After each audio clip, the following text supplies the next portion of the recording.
We are going to look after amazing chess tricks and traps in the ROSSEAU Gambit as black, where white begins with e4, we reply e5, knight f3, knight c6, bishop c4. This is the Italian game.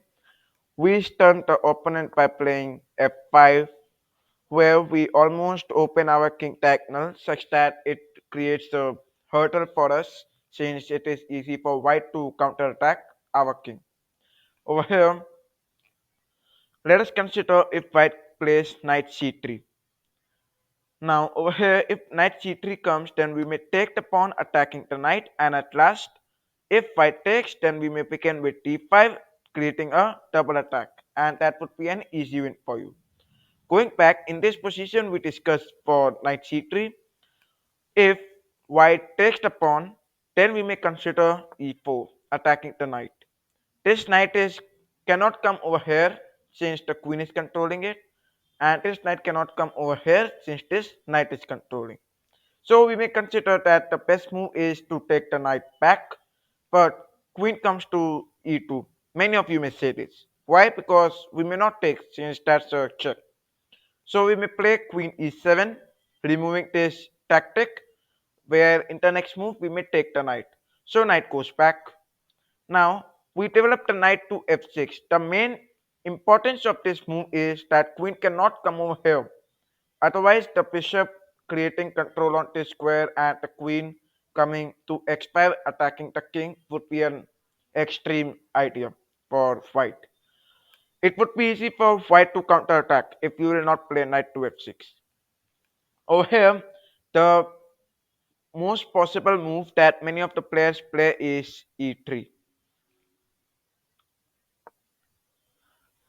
In this move, what we consider is that white is going to take this pawn, means creating attack towards the center. You may play knight to d4, and that's going to create the biggest hurdle for white. Why? Because if queen comes to e3, then you may take the pawn and may win the queen in the next move. Otherwise, if queen goes back over here, then we may take this pawn and win the rook. So we may consider that the best move is queen d2 or queen d2, queen d1 or queen d2, any of them. Let's consider queen d1.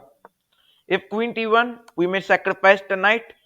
If white takes, we may take back from the pawn, and that's a check. So also this pawn is controlling the square. This means that in the next move we are going to win the queen. Let's go back. We discussed for the possible outcomes of d3. Let's go back and consider knight c3 as the response. Once again creating pressure on the pawn. What we may consider is playing knight d4. Once again, if queen comes over here, we may take the pawn and may win the queen. Otherwise, if queen goes back, then over here continue with d5, attacking the bishop. The main motive is to take this pawn from this bishop. Well, over here, white takes, we take back, and after white takes, we take this pawn. Now, over here, what I have observed is many of the players as white, they consider with c3, and that's the biggest blunder. Now, c3, this shows that we are attacking this knight, right? Okay. In this position, if this position comes to you and you are playing as black, then you may surprise your opponent by playing knight to f3, giving check. Yes, that's the knight sacrifice. White takes, we will take back once again. Queen is giving check. So the only possible move is king to the f1. Then we given another check. Knight comes out, we take that from the bishop, and then after king to e1, what we may do is we may find out the mate in three moves, and that is playing bishop to d3, giving check. Okay, the only possible move.